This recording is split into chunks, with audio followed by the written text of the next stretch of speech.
अस्सलाम वालेकुम एवरीवन। तो हम एक नई सीरीज़ का आगाज़ करते हैं जिसमें हम बोन हेल्थ से रिलेटेड चीज़ों पे बात करेंगे। ठीक है।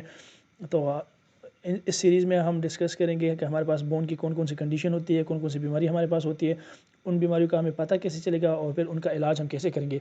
ये सारी चीज़ें हम इस सीरीज़ में डिस्कस करेंगे। तो जो हमारा आज का टॉपिक है उसमें हम नॉर्मल बोन की हेल्थ के बारे में बात करेंगे कि जो हमारी बोन है उसकी नॉर्मल हेल्थ हम कैसे मेंटेन कर सकते हैं। सही है। तो आज की वीडियो में हम मेनली 5 चीज़ों पे बात करेंगे। हम कंपोजिशन ऑफ बोन के बारे में बात करेंगे कि जो हमारे पास बोन्स है उन किन चीज़ों से बनी होती है। सही है। दूसरा हम डिस्कस करेंगे कि हम अपने बोन्स को कैसे स्ट्रांग बना सकते हैं। जो तीसरा हमारा टॉपिक होगा और हम डिस्कस करेंगे कि किन किन चीज़ों की वजह से हमारे कैल्शियम की एब्जॉर्प्शन कम होती है। जैसे कि हम कैल्शियम ले भी रहे हैं ना, लेकिन वो हमारे खून में जाता नहीं है। ठीक है, हम ये डिस्कस करेंगे। चौथे नंबर पर हम डिस्कस करेंगे कि हमें पता कैसे चलेगा कि हमारे ब्लड में कैल्शियम लेवल, मतलब हमारा जो जिस्म है उसमें कैल्शियम लेवल नॉर्मल है कि नहीं है, ये हमें कैसे पता चलेगा। और पाँचवें नंबर पर हम डिस्कस करेंगे कि अगर हम इतना ज़्यादा कैल्शियम ले, इतने सप्लीमेंट्स ले कैल्शियम के, तो हमारे पास कौन कौन से उसके साइड इफ़ेक्ट्स हमारे जिस्म पे होंगे। ये 5 मेन टॉपिक्स होंगे, ये हम इस वीडियो में डिस्कस करेंगे। तो चलो स्टार्ट लेते हैं। तो जो हमारा पहला टॉपिक है वो है कंपोजिशन ऑफ बोन, यानी बोन हमारे पास किन चीज़ों से बना होता है। जिस तरह लोगों में मशहूर है कि हमारे जो बोन्स है वो कैल्शियम से बने होते हैं, तो दैट्स नॉट ट्रू। सही है, ये सही नहीं है। क्योंकि ठीक है, कैल्शियम एक हिस्सा है बोन का, लेकिन बोन सिर्फ कैल्शियम से नहीं बना होता। बोन मेनली हमारे पास 3 चीज़ों से बना होता है। एक, इसमें हमारे पास प्रोटीन होता है जो ऑलमोस्ट 1/3 पार्ट बनाता है, यानी 33% प्रोटीन से बना होता है, 33% इसमें वाटर होता है और 33% इसमें मिनरल्स होते हैं। और मिनरल भी सिर्फ कैल्शियम नहीं होता, कैल्शियम के साथ साथ हमारे पास पोटाशियम भी होता है, उसके बाद साथ स्ट्रॉन्टियम भी होता है, मैग्नीशियम भी होता है और आयरन भी होता है। इन 5 के अलावा हमारे पास कुछ ट्रेस मिनरल्स भी होते हैं जिनमें हमारे पास जिंक है, सेलेनियम है, कॉपर हो गया, मैंगनीज हो गया। ये सारे हमारे पास ट्रेस मिनरल भी होते हैं। तो ये सारी चीज़ें मिलके हमारे पास बोन बनाते हैं। अब सवाल ये है कि ये सारी चीज़ें मिलते कैसे हैं। ठीक है, तो इसमें जो प्रोटीन का पार्ट है ना, वो हमारे पास एक फ्रेमवर्क बनाते हैं और फिर उसमें कैल्शियम की डिपोजिशन होती है और उससे बोन का एक स्ट्रक्चर बन जाता है। जिस तरह आप लोगों ने देखा होगा, जब कोई घर वगैरह बन जाता है और उसके ऊपर लेंटर डालना होता है, तो उसके लिए क्या करते हैं कि सबसे पहले सही सरिये को लाते हैं और सरिये का एक फ्रेमवर्क यानी एक ढांचा बनाते हैं और उसके ऊपर फिर मसाला डाल के उसको और मजबूत बना देते हैं। तो इधर भी वही सूरत हाल है। जो ढांचे का काम है ना, ये जो सरिये का काम है, वो हमारे पास प्रोटीन करते हैं। प्रोटीन ब्रेन जो बोन होते हैं उसका एक बेसिक स्ट्रक्चर बनाते हैं और फिर उसके ऊपर मसाले की तरह कैल्शियम आके डिपॉजिट हो जाता है और हमारे पास हमारे बोन को और मजबूत बना देते हैं। तो ये इसी तरह हमारे पास ये सारी चीज़ें मिलके बोन को बना देते हैं। अब अगर एक बंदा है वो सिर्फ कैल्शियम को लेता है, सही है ना, प्रोटीन वगैरह नहीं लेता, सिर्फ कैल्शियम लेता है, तो इससे क्या होगा, क्योंकि फ्रेमवर्क तो वही है, क्योंकि फ्रेमवर्क प्रोटीन से बनता है और वो प्रोटीन ले नहीं रहा, तो फ्रेमवर्क वही पुराना है, ये सिर्फ कैल्शियम लेता है, तो कैल्शियम जाके वह पुराने वाले फ्रेमवर्क के ऊपर डिपॉजिट होगा। सही है। तो उसकी वजह से बोन सिर्फ सख्त होंगे, मजबूत नहीं होंगे, क्योंकि मजबूती के लिए हमारे पास बोन सख्त भी होना चाहिए और साथ साथ लचकदार भी होना चाहिए। क्योंकि अगर लचकदार नहीं होगा ना, तो वो इजीली ब्रेकेबल होगा, आसानी से टूट सकेगा फिर। और यही जो लचक है, जो फ्लेक्सिबिलिटी है, ये हमारे पास प्रोटीन प्रोवाइड करता है इस बोन को। लिहाजा बोन की स्ट्रेंथ के लिए हमें प्रोटीन भी चाहिए और प्रोटीन के साथ साथ हमें कैल्शियम भी चाहिए।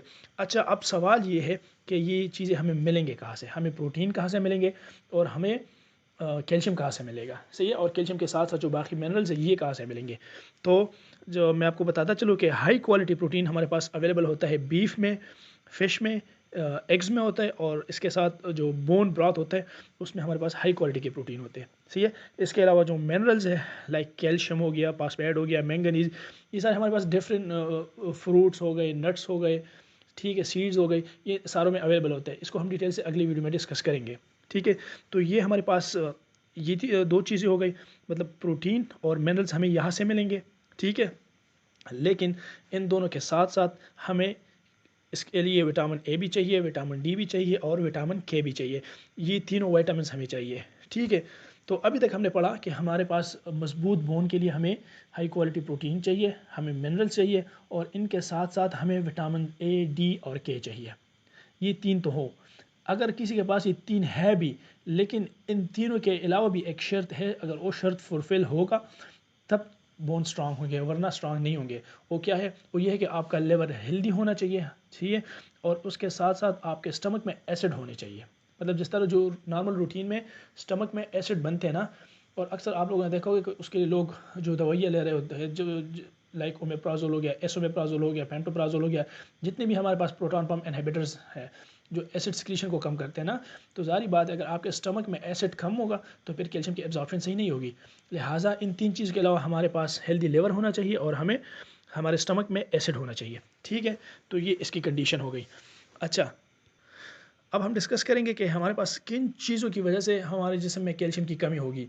अगरचे हम कैल्शियम ले भी रहे ना, फॉर एग्जांपल एक तो ये ना कि हम कैल्शियम ले ही नहीं रहे, हम प्रोटीन को ले ही नहीं रहे, तो ज़ाहिर बात है उसकी वजह से कमी तो आएगी। लेकिन अगर हम ये दोनों ले भी रहे ना, हम प्रोटीन भी ले रहे हैं, हम कैल्शियम भी ले रहे हैं, लेकिन फिर भी हमारे जिस्म में उसकी कमी हो, तो कैसी कमी होगी, कमी क्यों होगी फिर? ठीक है, तो हमारी जिस्म में कमी तब होगी जैसे कि अभी हमने कहा कि अगर हमारे स्टमक में HCl कम होगा, HCl नहीं होगा, तो कैल्शियम एब्जॉर्प्शन की कमी होगी। सही है, एक तो स्टमक एसिडिटी है, अगर एसिडिटी कम है तो कैल्शियम लेवल कम होगा, एब्जॉर्प्शन सही नहीं होगी। दूसरे नंबर पे हमारे पास गट इन्फ्लेमेशन है, जितने भी हमारा डाइजेस्टिव सिस्टम में अगर इसमें अंदर से कोई बीमारी है, सही है, कोई इन्फ्लेमेशन है, तो उसकी वजह से इस कैल्शियम की एब्जॉर्प्शन सही नहीं होगी और हमारे जिस्म में कैल्शियम की कमी आएगी। ठीक है, तीसरे नंबर पे हमारे पास हाइपोथायराइडिज्म है। हाइपोथायराइडिज्म में कैल्सिटोनिन भी उसके साथ लो होता है, अगर कैल्सिटोनिन लो है तो फिर उसकी वजह से भी कैल्शियम की एब्जॉर्प्शन में कमी होगी।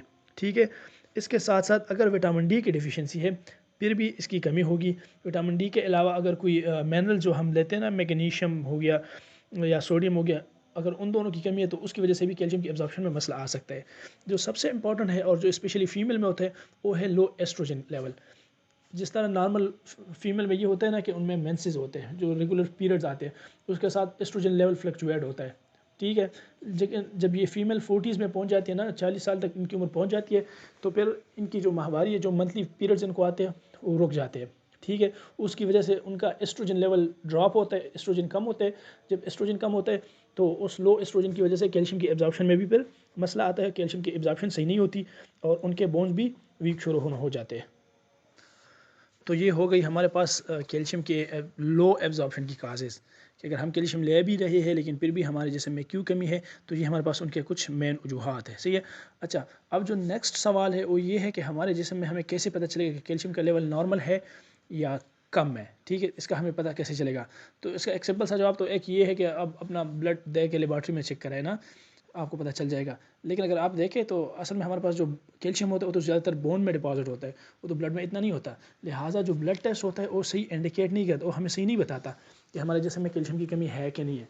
इसके लिए हम एक और तरीका भी करते हैं, सही है, जो हम घर में भी कर सकते हैं, कि अगर आप एक ब्लड प्रेशर की मशीन को ले लें, सही है, और उसका जो कफ होता है उसको अपने हाथ में या अपने पाँव में उसको मतलब लपेट लें, सही है, और इसकी प्रेशर को बढ़ा दें। जिस तरह हम ब्लड प्रेशर चेक करते हैं ना, प्रेशर को बढ़ाते हैं, तो इसी तरह आप इसकी प्रेशर को बढ़ा दें। अगर फॉर एग्ज़ाम्पल आप प्रेशर को बढ़ाते जाएंगे और आप फॉर एग्ज़ाम्पल लेट से 160 पे पहुंच गए, सही है, 170, 160, 170 इस तरह पहुंच गए और आपके पाँव में दर्द शुरू हो गया।